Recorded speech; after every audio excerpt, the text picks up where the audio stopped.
The thing that really opened my eyes was when my grandma wouldn't understand what it is that I was making in art school. And I thought at the beginning, I was like, oh, well, that's fine, she's my grandma. And then I was like, actually, why am I making stuff that my grandma can't understand? That's just stupid. Who am I making stuff for?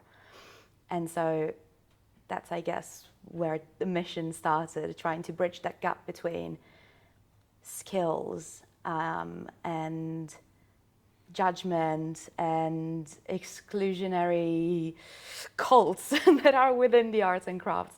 I also think that arts and crafts can be smaller action that help tackle bigger social issues, and people, anybody really, can partake in that.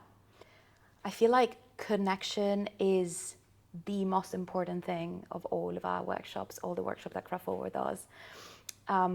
I've seen people coming on their own to a workshop, not knowing exactly what to do, and build potentially lifelong friendships here, which is beautiful. I think connection can help in so many ways, but most importantly in increasing confidence in being social as well, especially after COVID and the aftermath of that. I feel like a lot of the time we forget how much that's traumatized us and how much that is almost sometimes preventing us from building those connections again. I feel like making in a group is very helpful so that you don't feel as precious about your work. There's this idea of the artist who is this genius that works on its own and just does this beautiful mad things and has no connection or contact with reality sometimes. What I'm trying to do is to, I guess, redefine art as something really collective, as making together. And so connection is really the backbone of that. It's funny because now I have a degree in fine arts, but I was never the artsy child. I never knew how to draw very well. Teachers did not praise me for my creativity or anything. What I was really passionate about, though, was getting people together and getting people knowing each other and talking.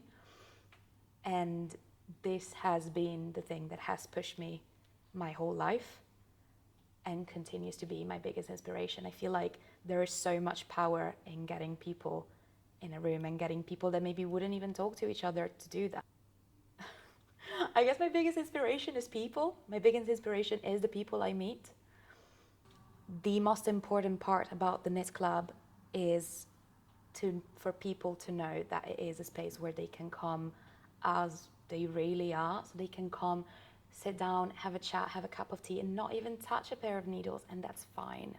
But there's also so much peer-to-peer connections and so many different exchanges of skills and of knowledge that are so beautiful and so natural, and they come so natural because when you bring a group of people making together, that's what you get, beautiful connections and knowledge exchange being built. So it doesn't really matter that you come here and you don't know how to pick up a crochet hook. You have your own story and your own knowledge, and you will share it with the group, and you will enrich the group with what you know and what you do.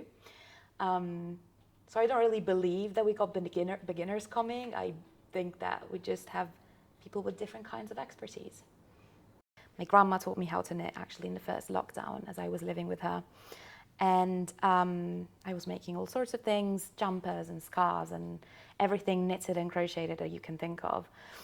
And then at the same time, we were asked to stay at home, and a lot of shelters were closing across Lambeth. And so I thought, do I really need another jumper? Do I really need another thing for myself? I've got this skill, and I can try to make, even if it's small, a difference. And that's why Blankets for London really started in the first place, to try and use the skill that I had to try and benefit some of the most vulnerable people of our community. I feel like radical care for me and for Craft Forward really means looking after each other, embracing people with empathy first. No matter your skills, your age, your level, your belief, you are welcome here. Making a space that is truly open, accessible, welcoming, and free is radical care, especially on the face of, you know, this fast capitalist society that tries to make you capitalize on every single passion and hobby you have. I feel like caring for connections more than products is radical caring.